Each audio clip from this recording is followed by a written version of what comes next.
अब हम अगले वर्ड पे आते हैं। The next word is sweet. Sweet means मीठा, शुगर।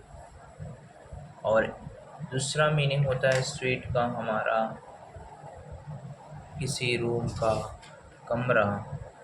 SUITE sweet. स्वीट मतलब किसी रूम, जो VIP कमरा होता है, होटल का कमरा जो अच्छा बन जाता है, उसी को हम स्वीट। दोनों का प्रोनाउंसिएशन आपका सेम ही है, स्वीट स्वीट। और एक अब देखिए, अब हम आते हैं वेन पे। वेन की 4 मीनिंग होती है। एक वेन का मतलब होता है पवन चक्की, VAN वेन। वेन मतलब होता है एक पवन चक्की। और दूसरा वेन का मतलब होता है कोई चीज़ खराब हो गया या बहुत ज़्यादा घमंड है। VAIN when. वेन मतलब व्यर्थ या घमंडी। ओके। अगला वर्ड हमारा आ जाता है वेन। वेन मतलब किसी चीज़ का पतन होना, पतन होना। और तीसरा हमारा वर्ड है वेन का मतलब जैसे जो हमारे ब्लड में जो हमारे वेसल्स होती हैं, वही उसी से बनता है ये वेसल्स। में आता आ जाता है हमारा वेन, VEIN वेन। वेन मतलब क्या होता है? नस, रक्त वाहिका, रक्त वाहिका।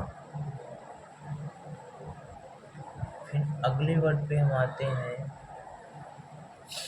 एक हमारा वर्ड है रेस्ट का।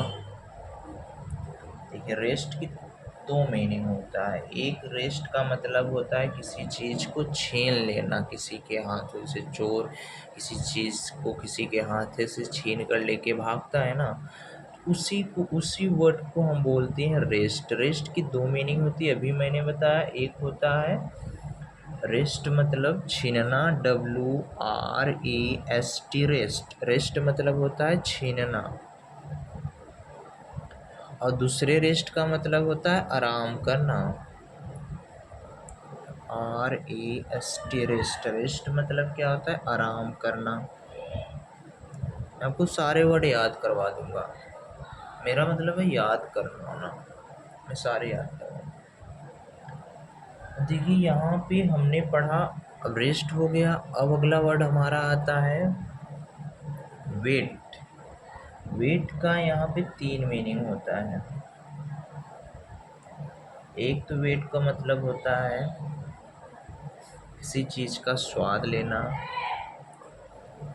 WHAT wait. इस वेट का मतलब होता है स्वाद बढ़ाना,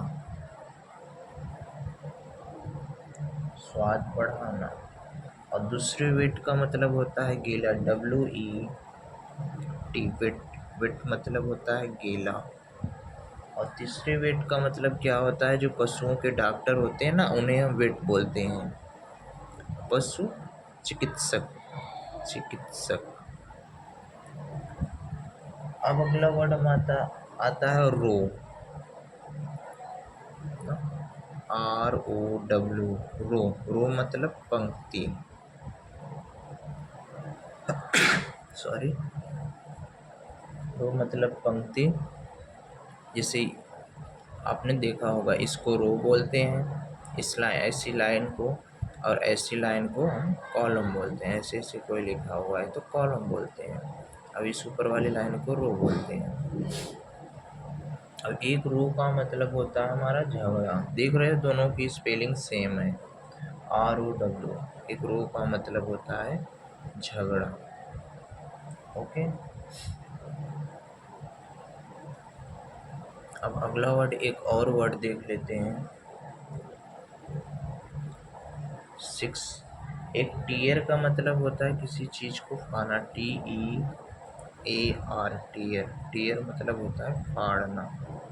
और दूसरी टीयर का मतलब क्या होता है? आंसू, TEAR। टीयर मतलब आंसू। आइए हम आपको याद करवाते हैं कि स्वीट, स्वीट मतलब होता है मीठा, ये तो सबको पता होगा। स्वीट मतलब मीठा, SWEET, स्वीट, स्वीट मतलब मीठा। एक होता है, किसी ने बोल दिया स्वीट, स्वीट मतलब होटल का कमरा।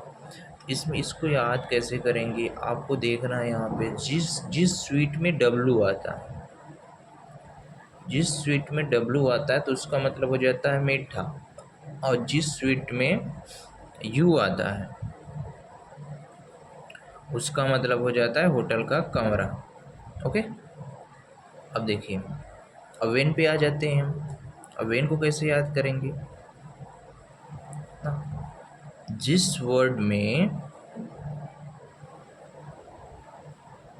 VAN आए, जिस वेन में VAN आए उस वेन का मतलब हो जाता है पवन चक्की, और जिस वर्ड में AIN आए उस वर्ड का मतलब हो जाता है घमंडी, और जिस वेन में डब्लू से स्टार्ट हो जो वेन, उसका मतलब हो जाता है किसी चीज़ का पतन होना,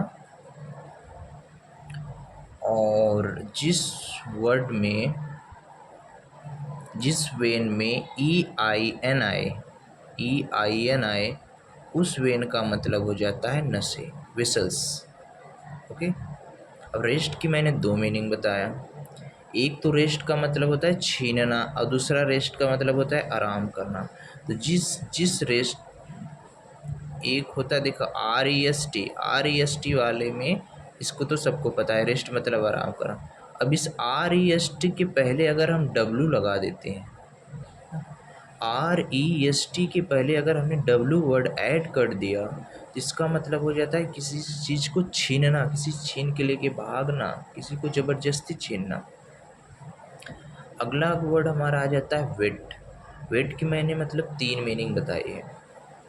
एक तो वेट का मतलब मैंने बताया स्वाद बढ़ाना, जिस वेट में आपका H आता है, WHEAT, जिस वर्ड में आपका H आता है उसका मतलब हो जाता है स्वाद बढ़ाना, और जिस वर्ड में आपका